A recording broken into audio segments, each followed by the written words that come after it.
You are listening now to the Spirituality Now podcast, the show that is solely focused on practical spirituality, leadership, and mindset skills with the aim and purpose of supporting you master your life. Welcome to the Spirituality Now podcast.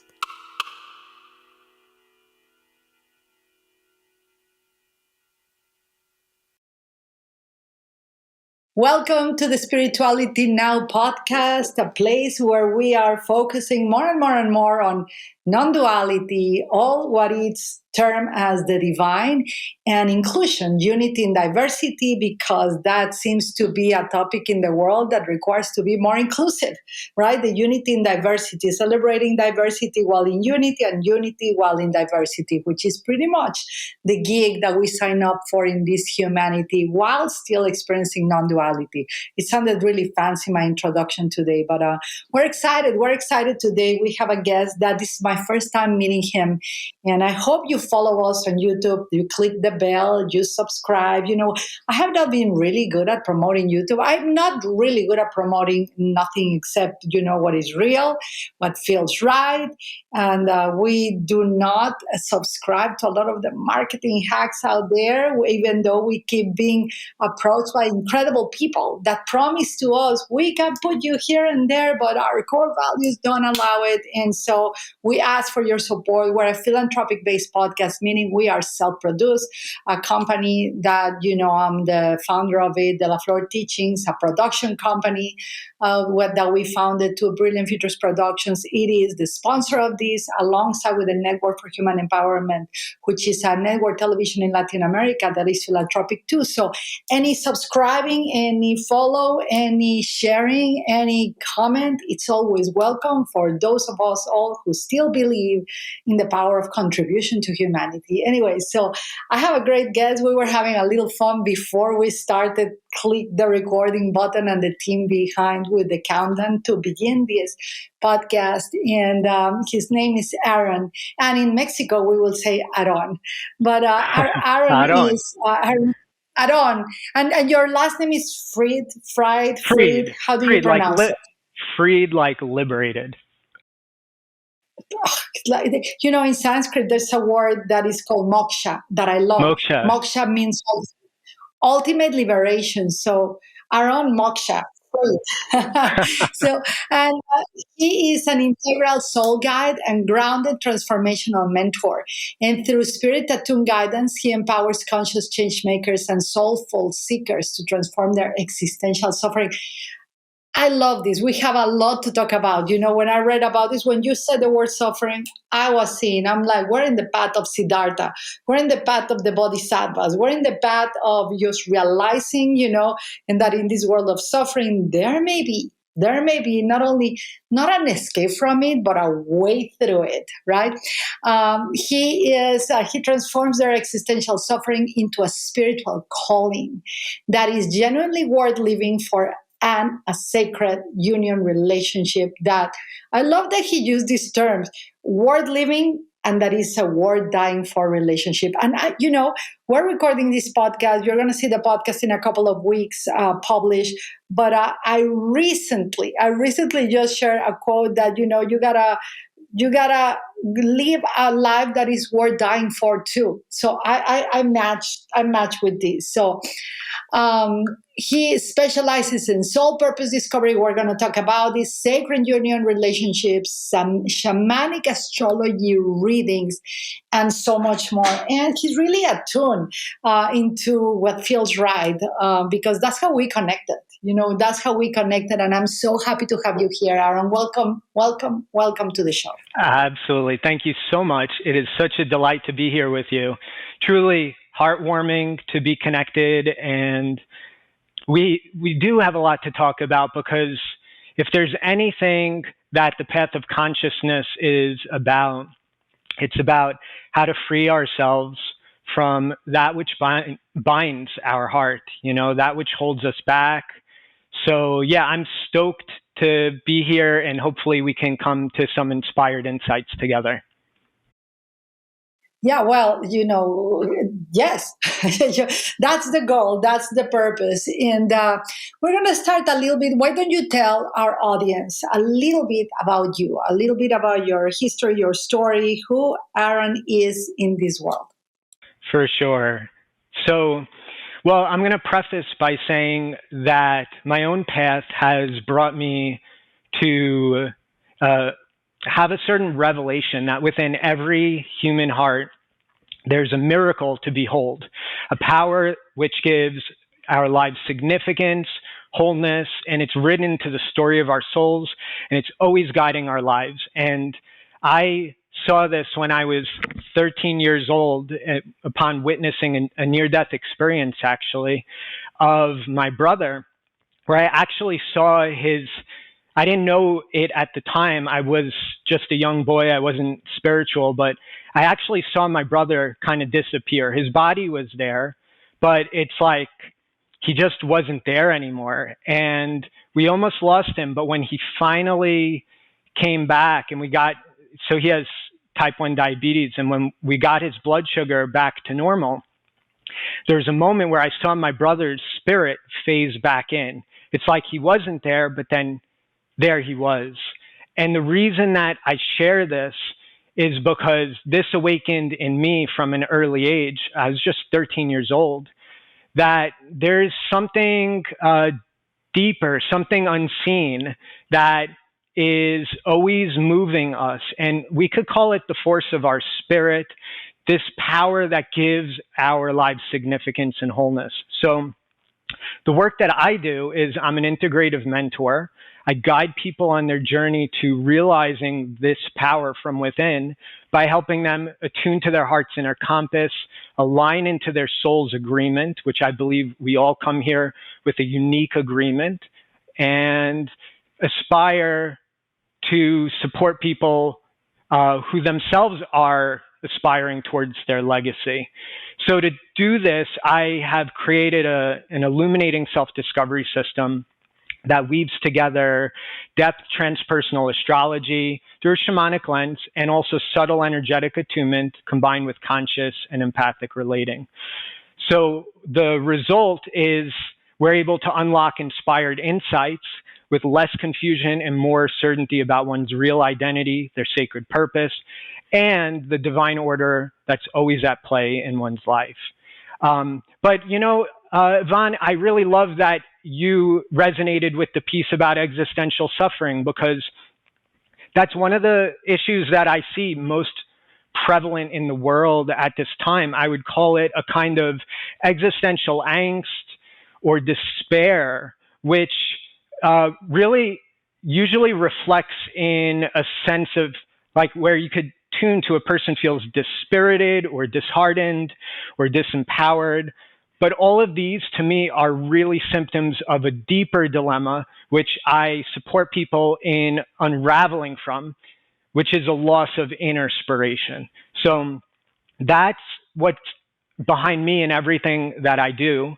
I love to inspire people to behold the miracle who they are, so that together we can enhearten the world. Wow, this was Spike. What a good introduction of yourself. And I'm gonna go right into the questions, because it's the first time, Aaron, that I hear the perspective of someone of a near-death experience from the other side, meaning from Right. this side or whatever. Because I had a near-death experience when I was 17. I was dead for like a minute or so, etc. Yeah. So to know that there's a connection, that there's a witness, that's really powerful, because I truly believe that every day, we're kind of on a near life and near death experiences, all of us, relinquishing the old self and waking up from this existential angst. That you are the second person that I hear saying those words. The first one was, I don't know if you're aware of him, but I truly believe he's the one, if not the most clear teacher that I've ever heard on Zen. He is Made or More. And he talks about this existential angst. We recently interviewed him too. I saw the interview. I loved it. Oh my goodness. We changed the whole podcast when we welcomed him because he gave us such great feedback before we recorded him that I was like, it's time to change. But he speaks about that, and you are the second person that I hear him speak about that. So we're going to talk about this, and we're going to talk about suffering, and we're going to talk about the miracle and all of that. But we're going to start with, because you are in a path of helping people, right? To remember who they are and to really transcend this world of suffering. And you speak about helping people attain self-realization, right? And their soul agreements.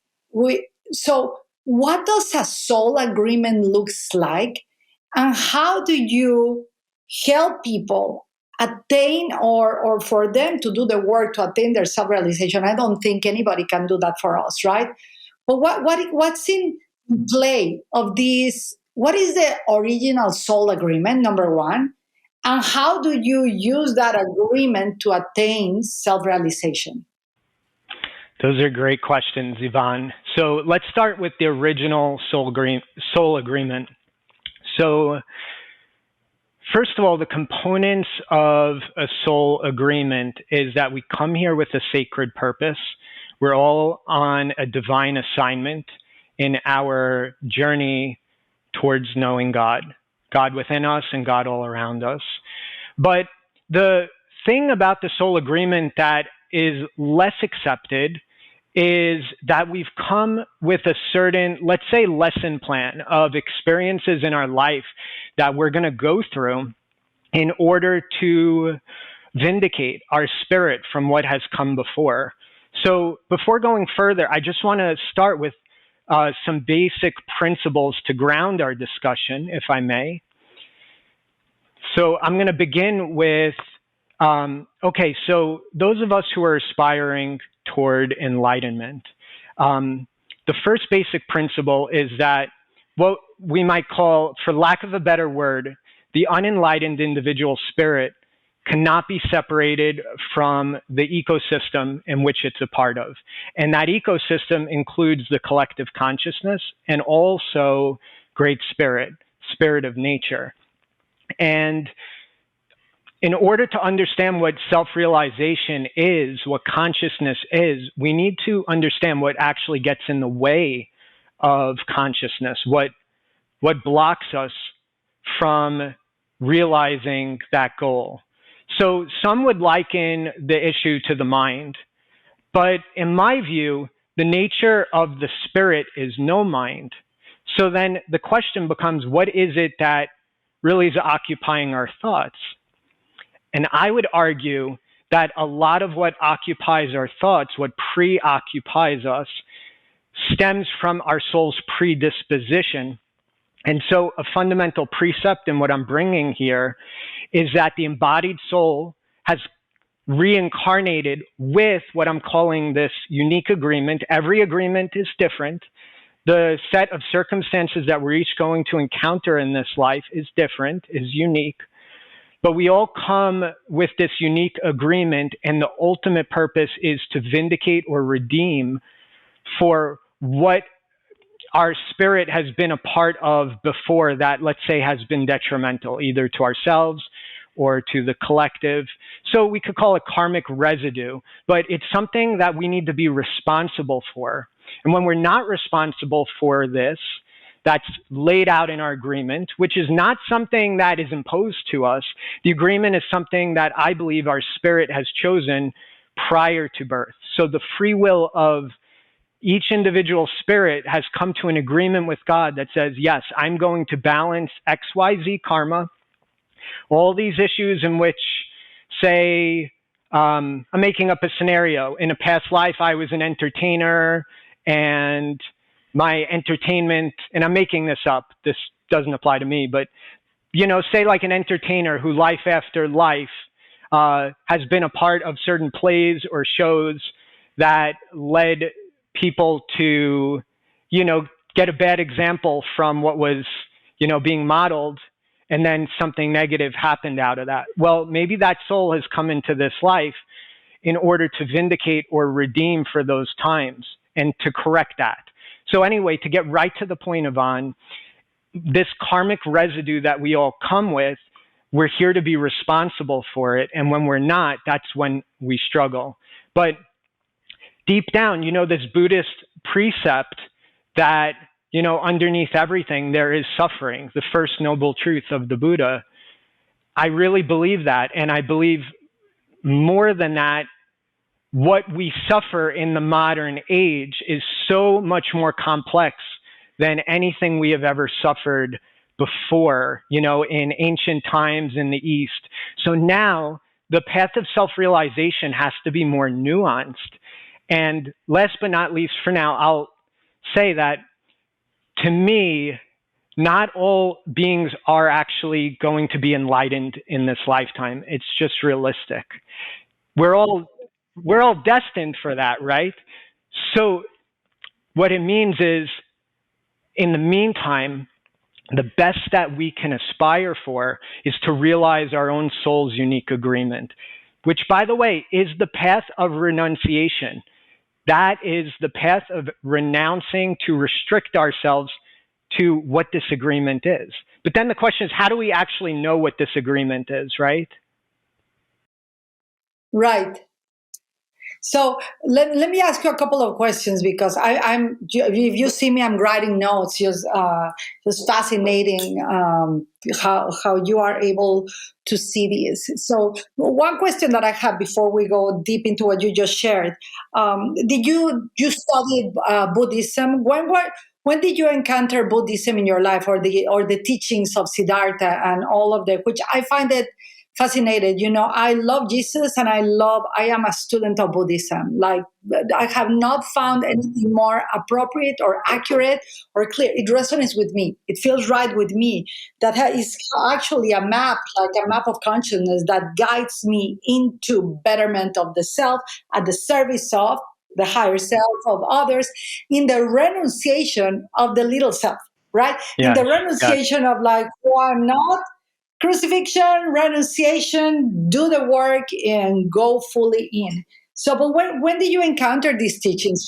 How did your mind got aligned with this? Let's say the Buddha principle, the bodhicitta, the no mind. Yeah. Well, I'm really happy you asked that, because that was my entry into spirituality. So I was fresh out of college. I had just graduated, and I wanted, some sort of spiritual experience. I had taken a class in college that was, it was Intro to Reading and Writing, Sayings of the Buddha. And so I learned some of the fundamental teachings of Buddhism through that.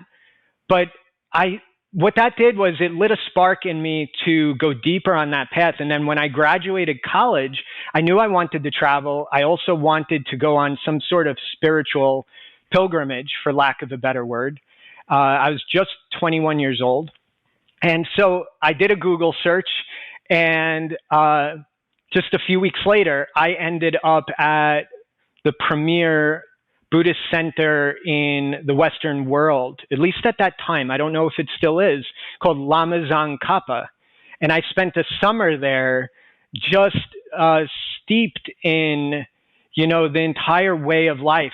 I was surrounded by devout students who had themselves renounced everything to be on the 7-year journey of dedicated study of Buddhism.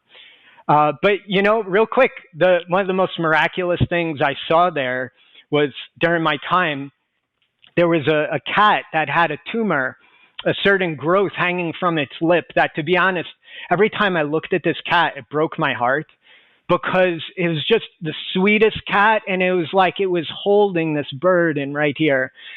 And what I found out is that cat was given a diagnosis that it had like 2 weeks to live. And so all of the people at the monastery, including the most advanced monks, everybody had a dedicated weekend of 2 days to prayer for this one cat. And that growth had stopped growing. And that cat, which was supposed to be around for 2 weeks, was at that point alive for already, I think it was like 2 or 3 years. And so that really lit something in me that demonstrated to me the power of prayer, of collective intention through the Buddhist lens. Mm-hmm. Wow, that's amazing. And would you talk about renunciation? Let's go to that because of the soul contracts and all of that. So renunciation for you is what? So how do we approach renunciation? How does it help us to live in the higher aspect of our soul contract? What does it mean to you? So renunciation in truth is that we are renouncing this little separate self. We could call it the ego, but it's that which is really at the root of suffering. But renunciation is also that anything that's outside of our soul's contract, our agreement, that we are not going to go into those experiences. In other words, the true renunciation to me in the modern age, and I'm talking where I personally am not what is traditionally considered a renunciate, right? I'd be considered more of a householder. But I believe that we need a middle path between the householder and the renunciate, where those who are living in the world need to find a balance, a way of coming into alignment where they stick strictly, rigorously and strictly to what their soul has come here for, their soul's purpose, but they're not going to deviate from that. And actually, when we deviate from that, that's the beginning point of deviousness in our own spirit. And when we start going astray from our agreement, we call in all sorts of trouble out of what I would call misagreement. For example, I see this in a lot of clients who I work with. Maybe they're attached to a job that deeply doesn't resonate with them, to the point that they end up getting some sort of chronic illness, like really that puts them nearly at the brink of death. You've seen this too? Oh, I've seen it with myself when I hang on into a relationship that it was long due, and we all know this I should do, this I shouldn't do. Right. But whether it's the ego, whether it's dogma, tradition, religion, wanting to belong, we don't pay attention. That's part of the education system. I've seen it in myself. So what you're saying is in absolute, it resonates for me. Yeah, absolutely. And you just touched on some really foundational things that I believe are part of the path of consciousness, which is, examining our familial conditioning, our social programming, religious indoctrination, our childhood traumas, our shadows. Just when we start to realize that actually the soul is on a journey towards realizing wholeness, but until that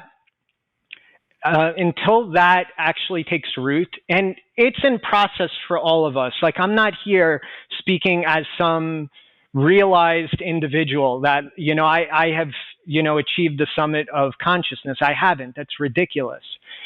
But on this path towards realizing wholeness, it begins with actually realizing the fragmentation that's actually there. And that means not running away from what is actually really difficult to face. Have you ever had, Yvonne, where, I don't know, in an experience of illness or sickness or a moment where you felt very misaligned, where in that moment you felt your soul crying out to God, right? Like literally just crying. Can you tell me about that, what that experience was like for you? Oh, the roles have shifted. I feel interviewed. For me, and I always have this saying that the suffering in my body is the loud cry of my soul. It's not something dry. It's like it's not even my soul crying. It's my soul yelling. He's shouting. It's like move on because I have a mission to accomplish, or I have a path of service, and I can wait my time because you are with your little pettiness. I cannot let this go, or your fear, or your attachments, which is very much into the Buddhist practice, right? Your Right. attachments and delusions that are trying to force something that is not. So I, the soul that come here to experience, this, whatever is this path of renunciation, illumination, catharsis, integration, and elevation for the purpose of serving the whole, I am going to yell at you, and it's going to look like pain. It's going to look like that diagnosis. It's going to look like tremendous fallout of all the Roman Empire within you. Hope that Right. answers your question. I Right. felt interviewed. Beautifully answers the This is question. awesome. Thank you so much. Because no, really, in earnest, the reason that I ask is because I've had those moments too, and I have had them often, and I know them very intimately. I'm not here in this interview where I've arrived and those moments are over for me. It's not like that. It's so those moments where we find our soul crying out to God is a moment where the soul is coming back to an integral conscience. Okay. So, in my view, underneath all consciousness is not only consciousness itself, but the conscience. And if we want to understand a secret to life, as you mentioned, let's look at what lies hidden, beyond the veil in the afterlife, right? So I was just reflecting on this today.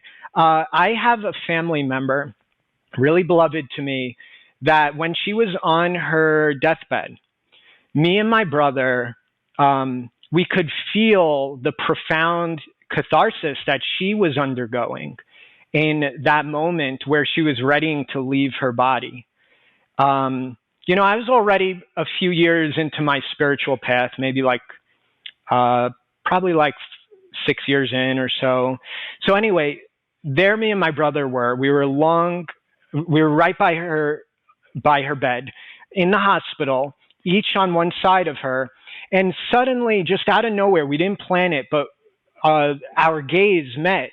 And we just both went into chanting mantras. And so there we were, chanting the Gayatri mantra and the great death conquering mantra and all these mantras. And yes, and what was happening was so unbelievable.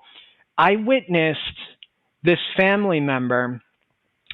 She was not aware that we were there. She was in another reality. She was truly in another reality where her soul was reconciling. And at first, she was actually talking out loud, and she was talking to God. And she said, "God, please, why are you doing this to me? God, why are you doing this to me?" Right? So it started off as a kind of victimhood. God, what did I do? Why are you doing this to me? And then as the mantras continued, what came next was, God, I'm so sorry. I'm so sorry, God. I'm so sorry. What came next out of the victimhood was remorse. So the mantras continue, and then there she is.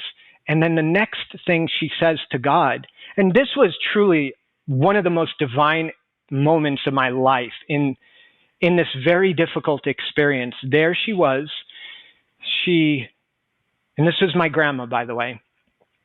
My grandma was there, and after the period of remorse, she said, God, please, I want to be with you. God, take me. I want to be with you. I want to be with you. What came then was her cleaving to God. Okay. Another way to put it is attaching ourselves to God. This is kind of counterintuitive because in Buddhism, we're all about non-attachment, right? But I feel that it's completely wholesome to attach ourselves only to God. It's unattachment or non-attachment from everything other than God. So there grandma was, God, please, I want to be with you. Okay. mantras continue. And then next she said she had a giant smile on her face, Yvonne, like beaming with light, with a giant smile. She's with absolute joy. And she wasn't conscious. Again, in the physical, she wasn't even aware that me, her closest family member and loved one, was right there. She didn't know Aaron was there. She was in her own space. But then she said, God, I love you. I love you, God, and elation on her face. And so what we can learn from this is that from victimhood comes remorse, comes cleaving to God, comes being a lover of God, and in that state of divinity. And so the point that I am sharing this for is because I believe that the soul has come here to reconcile with God before that final moment, because I believe that final moment is too late. And most people don't do it their whole life. They wait till that final moment comes, and then in a last spurt of exasperation, cry out to God, but all along haven't been doing it throughout their lives.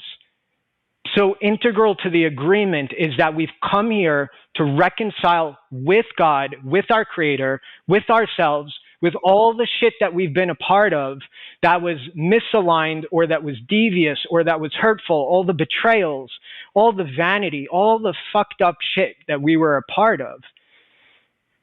We've come here to reconcile for it.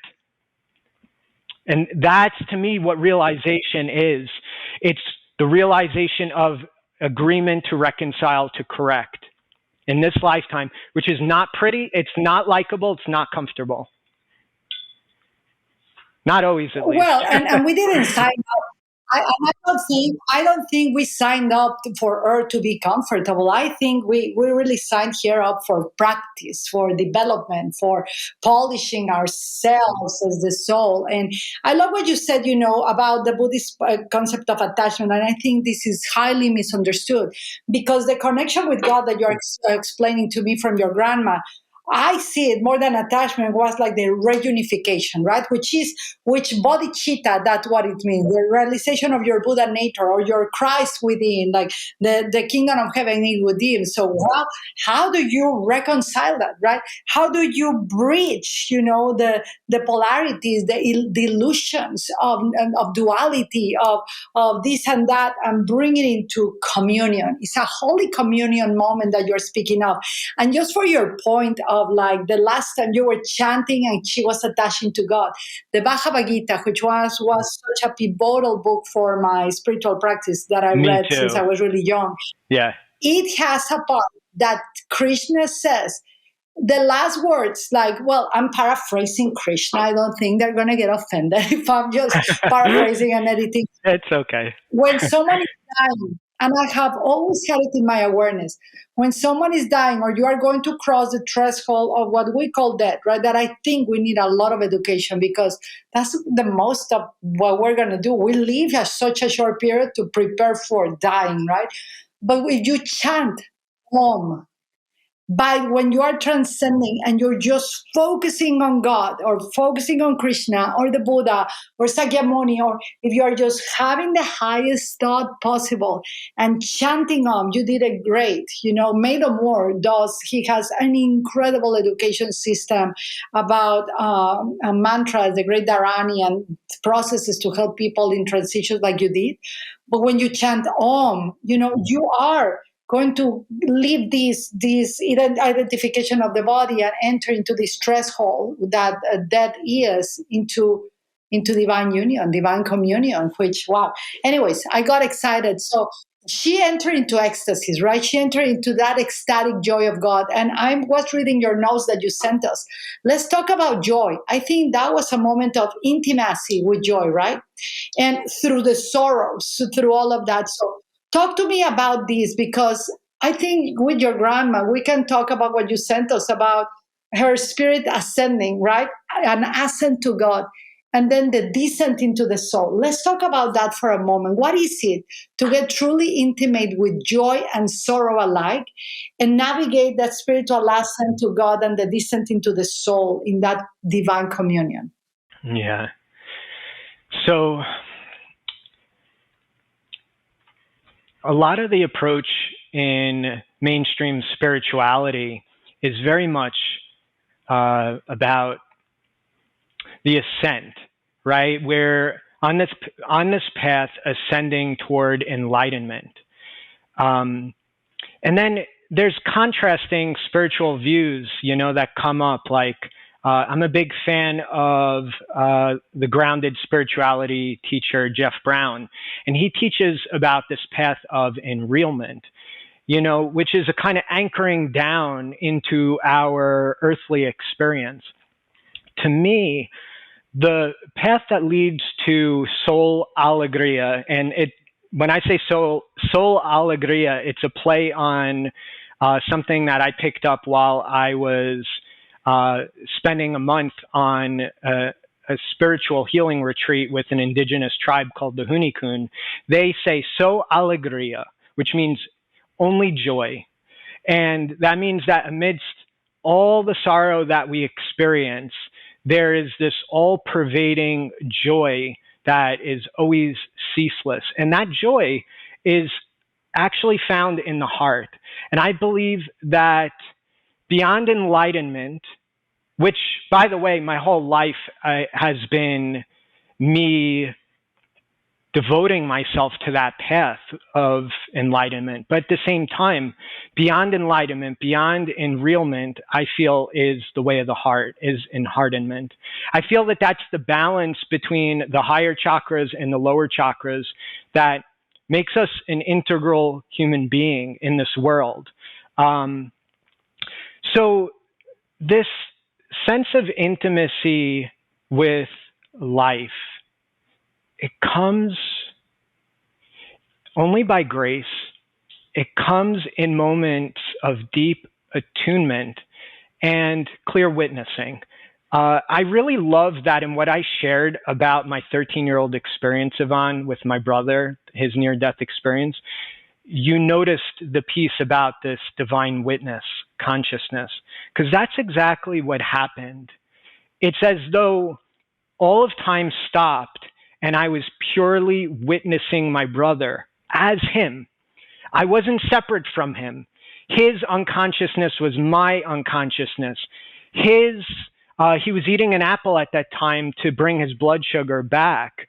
His return to his body felt like my own well-being, So in this kind of experience of intimacy with life, we're a witness to what is taking place, but we could say through a lens or through a consciousness that's unperturbed by the, let's say, dimensional happenings that are, it's concerning if this person is, out of consciousness or nearly dying. But the spirit is alive and present, not only in that being, but is present in the one who's witnessing all that is happening. And so to me, the real so alegria comes in that moment of clear consciousness when we're conscious of ourselves as we're suffering. And in that state of suffering comes a deep respect for the suffering that's experienced by all of our brothers and sisters, because we're not separate from it, right? We're experiencing it right then and there as though it is us. But there is such a fierce joy in knowing that.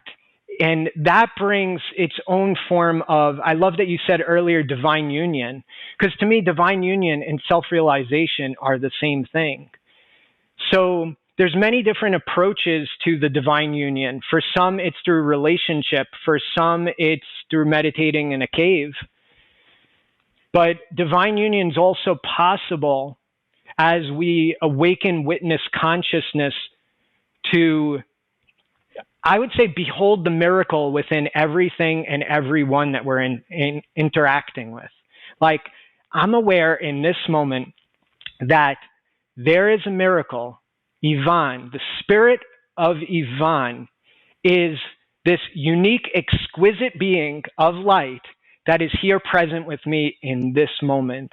And as I attune to that miracle, I see that, wow, Ivonne, like in her sacred purpose, and this is part of how I experience this awareness of, soul alegria, this all-pervading joy, is that I can see the soul dilemma in the reality that we each have a sacred purpose, but we also come with our own, in Sanskrit, it's called vasanas. How would I describe our vasanas? Our vasanas are karmic imprints which influence our present predicament in life. It's our predilections, our propensities, and they're stored in our energy centers in our luminous body. And anyway, I bring that up to say that to be the witness, to be conscious as the witness, witnessing suffering, is to behold the miracle of the contrast within light and dark, within good and evil, within, here's a soul with their sacred purpose, but also with their unique karmic experiences that they're needing to balance out. So anyway, I've said a lot there. I just want to let that land, but I'm curious, how did that land for you, Ivonne? Well, I have a lot of questions on this, especially, when you help people, because you say that you help people to do the soul purpose discovery, meet the sacred union relationship and all of that. What are the tools that you use to do this? I love the inspirational part, and I love how connected you are to this. But what are the practical ways that people can, in the body, because you talk about God ascent and soul and God descent. And for me, that's very important. And that's why I love Zen. That's why right now, I'm really devoted to the teachings of Made of More and Rinzai Zen, because it includes the body. So what are the practical things that you use for guiding people into being more clear? Right, into not having this spirituality based only in like a very ecstatic way, but descended into the body. What are the tools that you are on use for that? Yeah, thank you. Well, the number one tool that I use for that is recapitulation. So it's by guiding people to review some of the most powerful experiences of their life and what was underneath that, what was actually happening there. For example, beyond just, say, a trauma that happened at, say, 5 years old, was the experience of the spirit who was actually missing out on certain consciousness in that moment, but agreed to that experience, because the soul agreement incorporates all experiences that we were born to have in our life. So recapitulation, it's very simple. It's, let's come back to that moment when that happened and what was really going on. And for that, I utilize astrology to guide people into these really impactful experiences that leave a certain imprint that we can see in astrology. But not only that, it's actually embedded in the energy centers of the body. So each of the zodiac signs. I love that. Yes, Yeah. Go for it. Let me ask you something very quickly. Sorry to interrupt you, but you do shamanic astrology. Your astrology is based on Vedic tradition or regular astrology, what people call the regular astrology. Is there a specific astrology that you use? Yeah, so I use what I would call depth transpersonal astrology. It's in the Western astrological approach. Vedic astrology is very valuable, but in my experience, the Western astrology is actually the one that's connected with nature. Jyotish is really intimately connected with the luminosity of the stars, but the astrology of nature is actually a seasonal astrology, and we live on Earth. So I use Western astrology, and I take an approach that is about helping people to recover, reclaim, and reconcile the consciousness from these key events in their life, which again, their astrology shows what's in their agreement, that at this age, this experience is going to happen. Like, I see it all the time. For example, I can spot when, at such and such age, it looks like you lost this beloved person in your life. And then it's helping the person to recount what was there. So in other words, the true revelation comes from holding space for a discussion where the soul can actually reveal what it had not itself integrated in consciousness before, because it never actually had the support to go there and to be present with it, right? They just lived through that experience and then that was it. They just discarded it.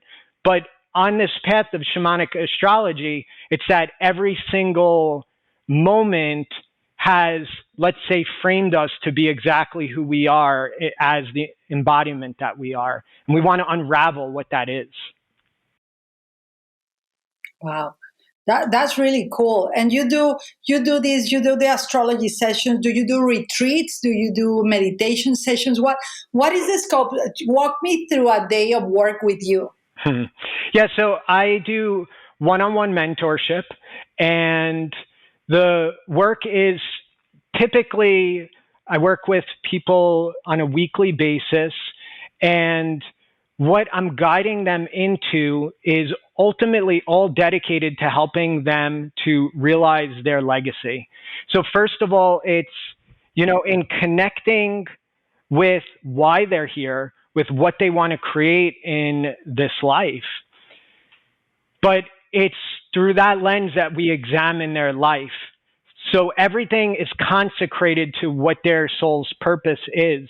But more than that, it's like, okay, so a person has, say, a difficult experience. Maybe they're just getting out of a really difficult relationship and they're struggling to break free from that person to go off on their own. I've had several clients who have suffered that for like a year where they just couldn't get past it. The work then was to help them to actually just move on, but to come back to themselves and what matters to them and what gives their own life significance, help them to realize wholeness within that. So that realization of wholeness within, it leads me back to the beginning with your grandmother, with everyone, like the return to reconciliation with God, correct? Yeah, it does. It does. And that is the highest way that I'm able to support people. And you know what, Yvonne, in truth, not everyone is signed up for that. Not everybody, in all earnestness, it's one of the reasons why it could be a little bit challenging to talk about this sort of thing in a way that lands and that's not, too up high.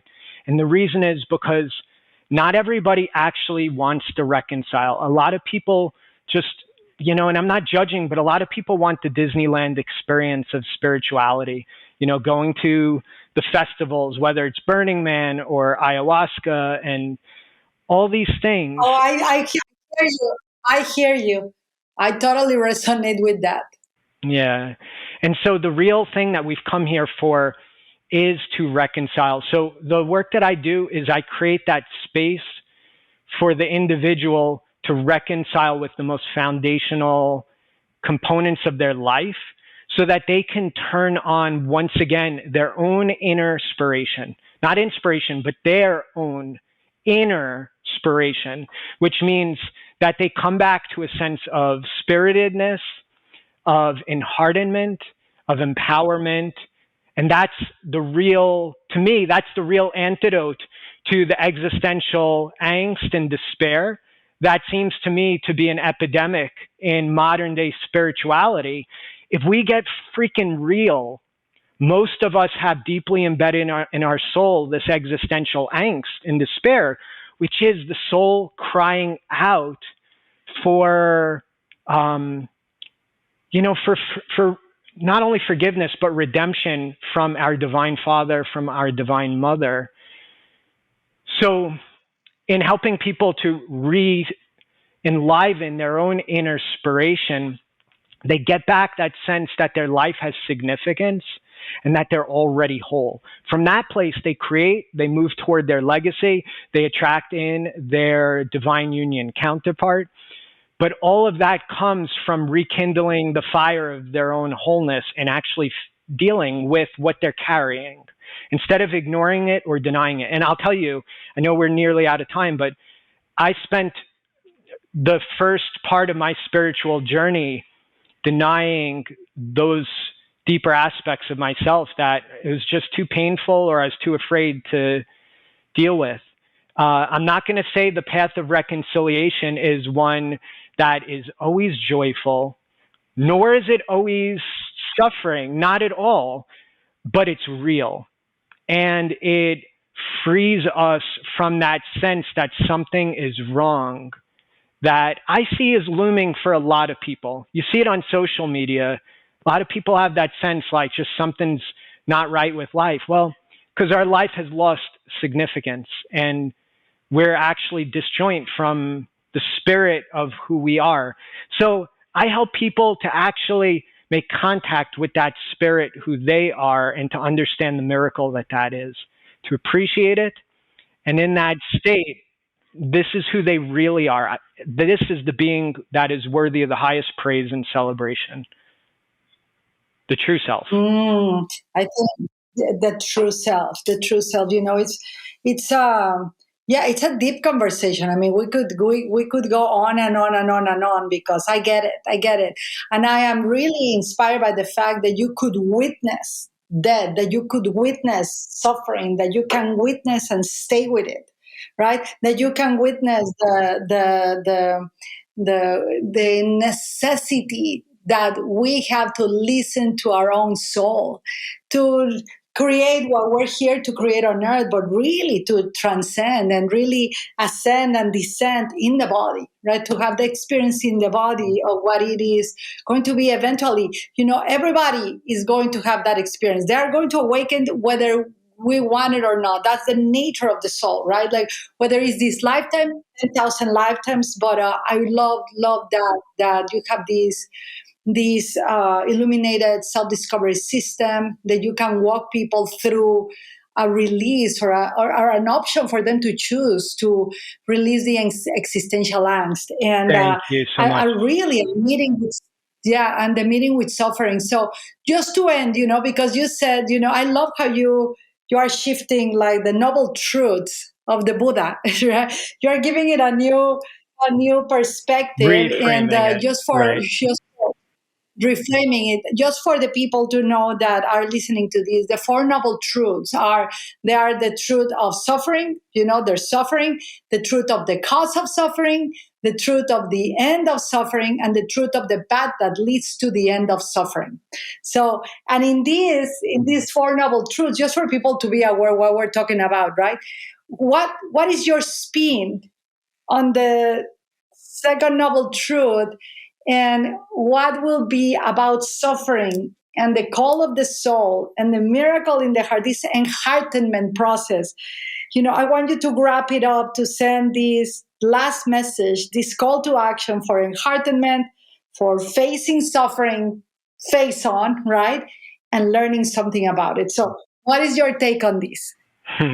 Well, no pressure to sum that all up in 30 seconds. No pressure.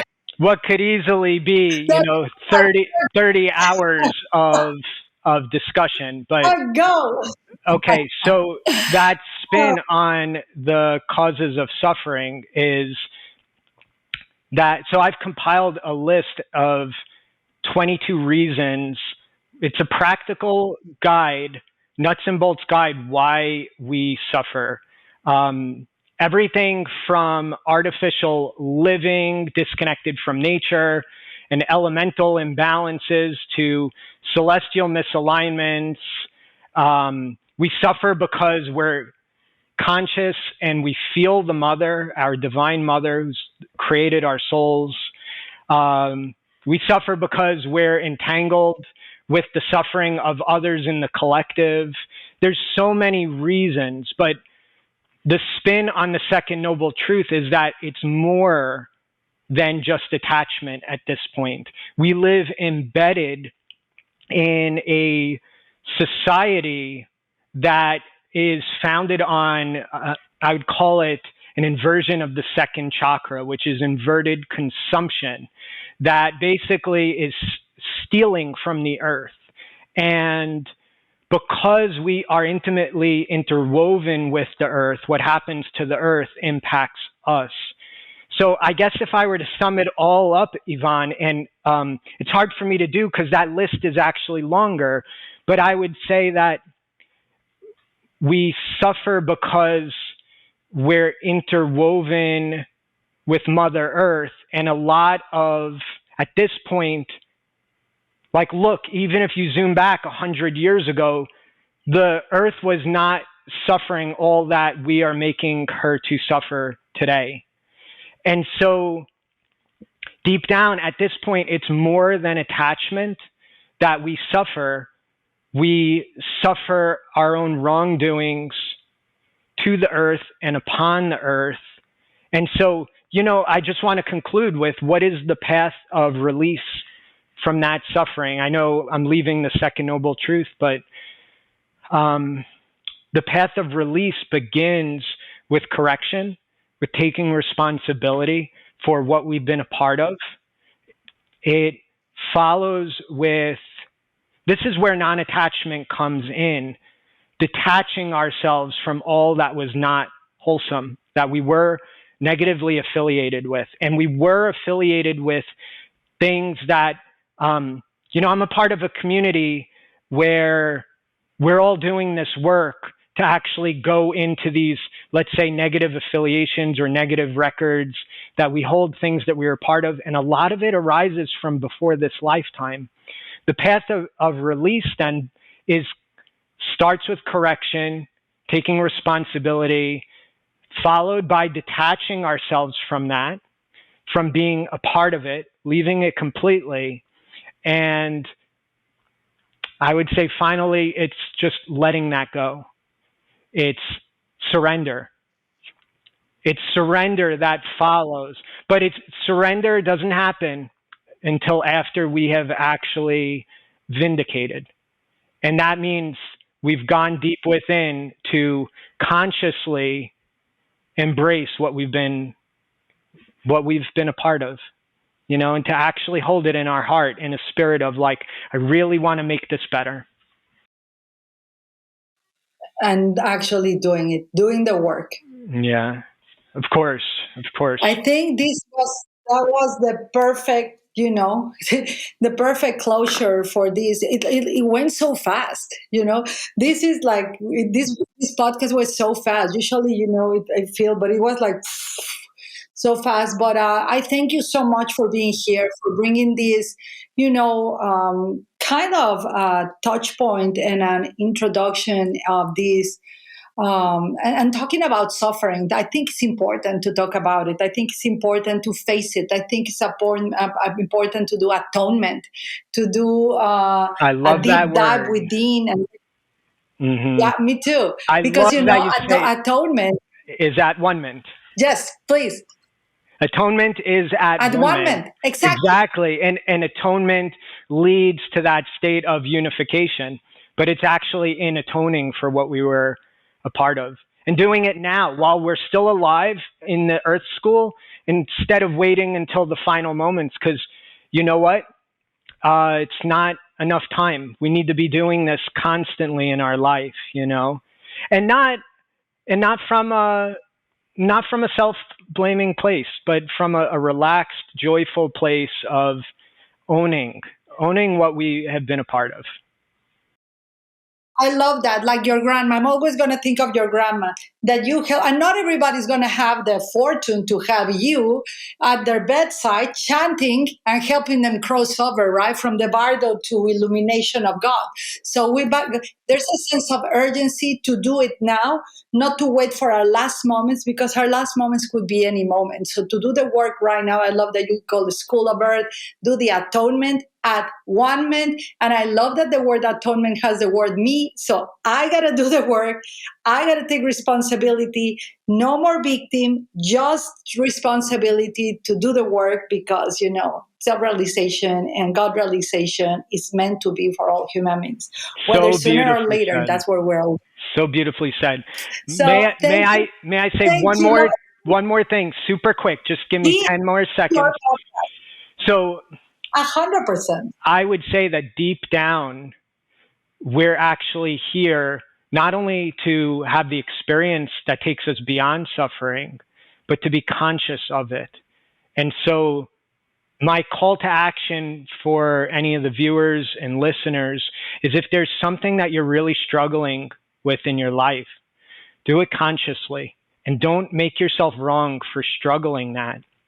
Realize that that is actually why you're here, to realize consciousness through that experience.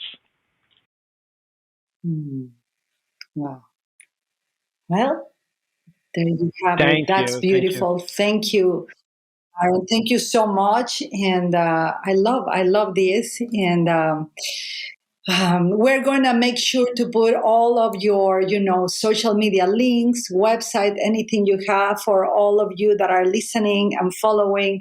You want to reach out or have an astrological, a shamanic astrological reading or a soul purpose discovery session or sacred union relationship or one-on-one mentorship with Aaron.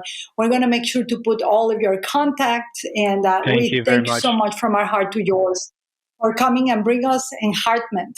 I love that word. I think that's how we're going to title this podcast, how we're going to, the enheartment process to release ourselves from the existential angst that we so much have ourselves created. So thank you so much, my beautiful friend. And thank you everyone for listening, for tuning in. Please subscribe, share, etc., etc. And we'll see you another time next week with another incredible guest. Thank you so much. Un besito. Adios.